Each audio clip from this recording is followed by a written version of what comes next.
The mysterious locked room murder no one could solve. A man found dead inside a locked room. No forced entry, no murder weapon, no escape route. The door was bolted from the inside, windows sealed tight. And yet, someone killed him. This is the chilling story of the locked room murder of Victor Hale. Victor Hale was a wealthy businessman known for his eccentric habits and taste for secrecy. He lived alone in a sprawling Victorian mansion at the edge of the town of Ravencroft. On the evening of November 13, 1952, Hale was discovered dead in his private study, a room no one else could enter without his permission. The only way in was a heavy oak door, bolted from the inside.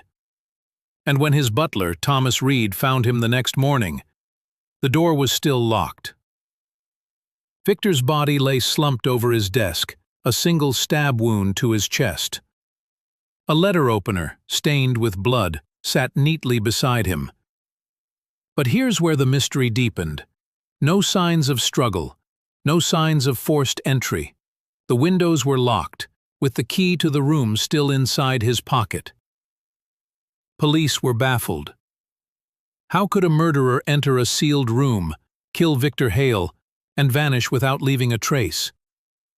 3 people were in the house that night: Thomas Reed, the loyal butler; Lillian Cross, Victor's estranged niece, who stood to inherit everything; and Edward Marrow, Victor's business rival, seen arguing with him earlier that evening. All 3 denied involvement, all had alibis, and none had access to the locked study. Or so it seemed. Detective Alan Gray was called to the case. An expert in impossible crimes, Gray began dissecting every detail.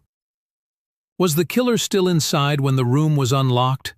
Had the weapon been thrown out the window and retrieved later? Or was it suicide, staged to look like murder? None of these theories held up. Until Gray noticed something odd: a small, smudged fingerprint on the inside of the study's old grandfather clock. Upon opening the clock, a narrow, hidden passage was discovered, leading to a long-forgotten servants' corridor. Someone could have entered through the passage, committed the crime, and left before the room was bolted from the inside. By an unsuspecting accomplice. And who knew about the passage? Only one person: Thomas Reed, the butler. When confronted, Reed confessed. Motivated by years of resentment and a promise of wealth from Victor's niece, he planned the perfect crime. He stabbed Victor, exited through the secret corridor, and later bolted the room from the outside using a hooked wire pulled under the door, a trick only possible due to the door's old design. It was a masterfully planned, nearly perfect murder. Nearly. The mysterious